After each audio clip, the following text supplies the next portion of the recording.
چاہیے۔ مجھے واصف علی واصف مرحوم کا ایک جملہ یاد آیا۔ انہوں نے کہا تھا، جس شخص کے بارے میں تمہیں شک ہونا کہ اللہ کے قریب ہے، اس کے نیڑے لگ جاؤ۔ تمہیں شک بھی پڑ جائے کہ یہ بندہ اللہ کے قریب ہے، تو پھر اس کے نیڑے لگ جاؤ، اس کی غلامی اختیار کر لو، اس کی نوکری اختیار کر لو، اس کی صحبت اختیار کر لو۔ تو یہ 5 چیزیں حضرت یحییٰ بن معاذ فرماتے ہیں کہ اجڑے ہوئے دلوں کو آباد کر دیتی ہیں، بیمار دلوں کے لیے پیام شفا ہے، اور دلوں کے زنگ اتار کے اللہ کی معرفت کا رنگ دیتی ہیں۔ اور ان میں سے قراءۃ القرآن بالتفکر، دوسرا خلاء الباطن، تیسرا قیام اللیل، اور چوتھا التضرع عند السحر، اور 5واں مجالسۃ الصالحین، نیک لوگوں کی مجلس صحبت۔ میاں صاحب نے بھی کہا تھا، صحبت مجلس پیر میرے دی بہتر نفل نمازوں، ہک ہک سخن شریف سونے دا کردہ ماہر مرازوں۔ اللہ اکبر۔ چونکہ ظاہر ہے جو خیر پر مشتمل بندہ ہوگا تو وہ جب بھی بیٹھے گا خیر ہی بانٹے گا۔ الاناؤ یترشح بما فیہ، برتن سے وہی ٹپکتا ہے جو برتن کے اندر ہو۔ تو کسی اچھے آدمی کی صحبت میں آپ بیٹھیں گے تو وہ خیر ہی دے گا، وہ آپ کے لیے رحمت کا سبب ذریعہ بنے گا۔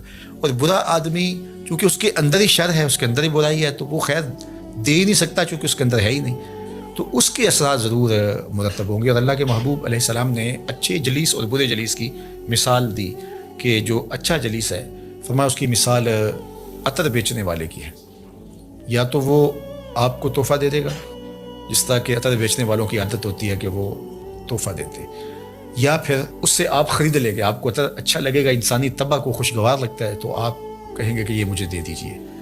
اور تیسری بات فرمائی کہ اگر نہ وہ تمہیں ہدیہ کرے اور نہ تم خرید سکو تو جب تک اس کے پاس بیٹھے رہو گی خوشبو آتی رہے گی۔ اور برے جلیس کی مثال فرمائی کہ وہ بھٹی دھونکنے والے کی ہے، یا تو کوئی چنگاری اڑے گی اور تمہارے کپڑوں پہ پڑے گی اور ان کو جلا کے خاکستر کر دے گی، اور اگر ایسا نہیں ہے تو جب تک بیٹھے رہو گے تمہیں اس کی بدبو سے اور تعفن سے تکلیف پہنچتی رہے گی، اور اس کے دھوئیں سے تمہیں اذیت پہنچتی رہے گی۔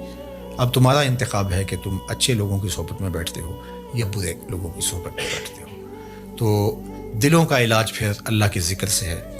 دلوں کا زنگ قرآن مجید کی تلاوت سے اترتا ہے، دلوں کا زنگ قرآن مجید میں غور و فکر کرنے سے اترتا ہے، دلوں کا زنگ اللہ کے ذکر سے اترتا ہے، دلوں کا زنگ کثرت کے ساتھ موت کو یاد کرنے سے اترتا ہے، دلوں کا زنگ سحری کے وقت اٹھ کے اللہ کی حضور آہوزاری کرنے سے اترتا ہے، دلوں کا زنگ صالحین نیک خصلت لوگوں کی صحبت میں وقت گزارنے سے اترتا ہے۔ اللہ ہمارے دلوں کو مصفہ اور مزکہ فرمائے، اور ہمارے باطن کو ستھرائیاں، پاکیزگیاں اور نور و نکہت عطا فرمائے۔